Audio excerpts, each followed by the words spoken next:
ಹಾಗಾಗಿ ಮತ್ತು ಈ ಯುದ್ಧ ವಿರಾಮ ಆರಂಭವಾಗುವುದಕ್ಕಿಂತ ಮುಂಚೆ ಬಿಫೋರ್ ಯುದ್ಧ ವಿರಾಮದ ಘೋಷಣೆ ಆಗೋಕ್ಕಿಂತ ಮುಂಚೆ ಭಾರತ ಸರ್ಕಾರ ಅತ್ಯಂತ ಕಠಿಣವಾದಂಥ ಒಂದು ನಿಲುವನ್ನು ಪಡೆದುಕೊಂಡಿದೆ, ಆ ನಿಲುವು ತೆಗೆದುಕೊಂಡಿದೆ. ಆ ನಿಲುವು ಏನು ಅಂತಂದರೆ ಭಯೋತ್ಪಾದನೆಯನ್ನು ಯುದ್ಧ ಅಂತ ಪರಿಗಣಿಸ್ತೀವಿ ಅಂತ.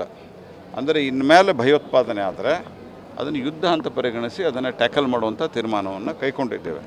ಹಾಗಾಗಿ ಪಾಕಿಸ್ತಾನ ಇನ್ನು ಮುಂದಾದರೂ ಬುದ್ಧಿ ಕಲಿಬೇಕು ಅಂಥೇಳಿ ನಾವೆಲ್ಲರೂ ಆಸೆ ಪಡೋಣ. ಯಾಕಂದ್ರೆ ಬೈ ನೇಚರ್ ಭಾರತ ಮತ್ತು ಭಾರತೀಯರು ನಾವು ಶಾಂತಿ ಪ್ರಿಯರು. ಯಾವ ಕಾಲದಲ್ಲಿಯೂ ಸಹಿತ ನಾವು ಮತ್ತೊಬ್ಬರ ಮೇಲೆ ದಂಡೆತ್ತೋಗಿ ಮತ್ತೊಬ್ಬರಿಗೆ ತೊಂದರೆ ಕೊಟ್ಟು ಈ ರೀತಿ ಮಾಡಿದಂಥ ಜನ ಅಲ್ಲ ನಾವು. ಆದರೆ ಯಾವಾಗ ನಮ್ಮ ಮೇಲೆ ಬರ್ತಾರ ಅವತ್ತು ಬಿಡೋದಿಲ್ಲ ಅನ್ನೋದು ಈ ಘಟನೆಯಿಂದ ಅತ್ಯಂತ ಸ್ಪಷ್ಟವಾಗಿದೆ. ಹಾಗಾಗಿ ಮುಂದೂ ಕೂಡ ಏನೋ ಒಂದು ನಿಮ್ಮ ಜೊತೆ ಕೆಲಸ ಮಾಡಿದ್ದು ಬಹಳ ಖುಷಿ ಆಯಿತು.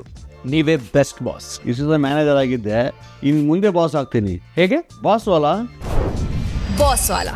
B the boss. ಅಧಿಕೃತ ನಿಲುವನ್ನು ಭಾರತ ಸರ್ಕಾರ ತೆಗೆದುಕೊಂಡಿದೆ. ಭಯೋತ್ಪಾದನೆಯನ್ನು ಯುದ್ಧ ಅಂತ ಪರಿಗಣಿಸ್ತೀವಿ.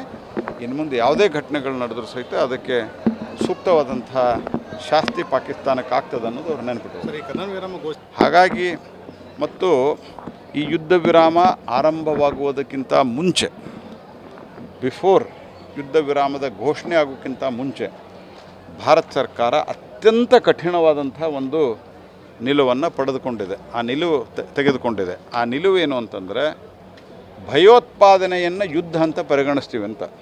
ಅಂದರೆ ಇನ್ಮೇಲೆ ಭಯೋತ್ಪಾದನೆ ಆದರೆ ಅದನ್ನು ಯುದ್ಧ ಅಂತ ಪರಿಗಣಿಸಿ ಅದನ್ನು ಟ್ಯಾಕಲ್ ಮಾಡುವಂಥ ತೀರ್ಮಾನವನ್ನು ಕೈಗೊಂಡಿದ್ದೇವೆ.